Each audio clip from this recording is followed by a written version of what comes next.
క్రీడలకు కాంగ్రెస్ ప్రభుత్వం ప్రాధాన్యత ఇస్తుంది. విజేతలకు పథకాలు పంపిణీ చేసిన రెజ్లింగ్ అసోసియేషన్ భద్రాద్రి జిల్లా గౌరవ అధ్యక్షులు నాగా సీతారాములు కొత్తగూడెం, భద్రాద్రి కొత్తగూడెం చుంచుపల్లి మండలంలో జరిగిన రెజ్లింగ్ పోటీల్లో ఉమ్మడి ఖమ్మం జిల్లా నుండి 120 మంది క్రీడాకారులు పాల్గొన్నారు. ఈ పోటీలకు ముఖ్య అతిథిగా పాల్గొన్న రెజ్లింగ్ అసోసియేషన్ భద్రాద్రి జిల్లా గౌరవ అధ్యక్షులు నాగా సీతారాములు వివిధ విభాగాల్లో గెలిచిన వారికి పథకాలు అందించారు. నిర్వాహకులు ఆయనకు క్రీడాకారులను పరిచయం చేశారు. ఈ సందర్భంగా ఆయన మాట్లాడుతూ కాంగ్రెస్ ప్రభుత్వం క్రీడలకు అత్యంత ప్రాధాన్యమిస్తూ క్రీడాకారులు జాతీయ, అంతర్జాతీయ స్థాయిలో రాణించేందుకు కృషి చేస్తోందని చెప్పారు. పల్లెటూరు నుంచి ఎక్కువ వస్తారు. ఎందుకంటే ఇది ఒక మాస్ గేమ్ లాగా ఫస్ట్ నుంచి ఉన్నది. ఎక్కువ అంటే అనుకూడదలే కానీ పేద వర్గాల నుంచి పిల్లలు ఎక్కువ వస్తూ ఉంటుంది. దీనికి కాశీమన్నా ఉంటాం నిజంగా మన అదృష్టంగా భావించాలి.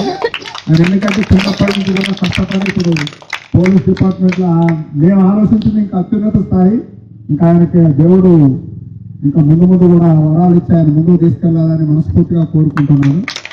అలాగే మీరందరూ కూడా ఆటలో పాటలతో పాటు చదువుల్లో కూడా రాణించినప్పుడే మన తల్లిదండ్రులకి నిజమైన కానుక ఇచ్చినట్టుంటది. ముఖ్యంగా ఇక్కడ కోచ్లు ఉన్న మేడం శ్వేత మేడం, రజనీ మేడం గారు కూడా మొన్న సీఎం కప్ నుంచి అంతకుముందు ఇక్కడ జరిపినప్పుడు కూడా వచ్చా నేను.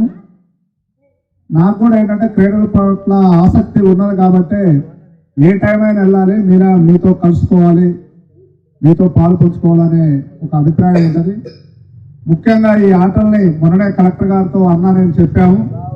దీనికి ఒక ఇండోర్ గ్రౌండ్, మ్యాట్ ప్లస్ మనకి అవి ఏమంటారు పరుపులు అంటారు, మ్యాట్స్ అవన్నీ కూడా సమకూరుస్తున్నారు. కానీ అన్నా బిజీ, నేను బిజీ, కలెక్టర్ గారి దగ్గరికి వెళ్ళటం జరగట్లేదు.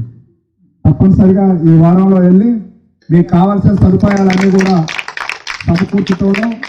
ప్రభుత్వ పరంగా కాంగ్రెస్ పార్టీ ఇందిరమ్మ ప్రభుత్వం, ప్రజాపాలన ప్రభుత్వం ఉంది కాబట్టి అవసరమైతే కలెక్టర్ గారితో చెప్పి సీఎం రేవంత్ రెడ్డి గారి దగ్గర తీసుకెళ్లి భద్రాద్రి కొత్తగూడెం జిల్లాని అన్ని క్రీడల్లో ముందుండటమే మా ధ్యేయంగా పనిచేస్తున్నాం.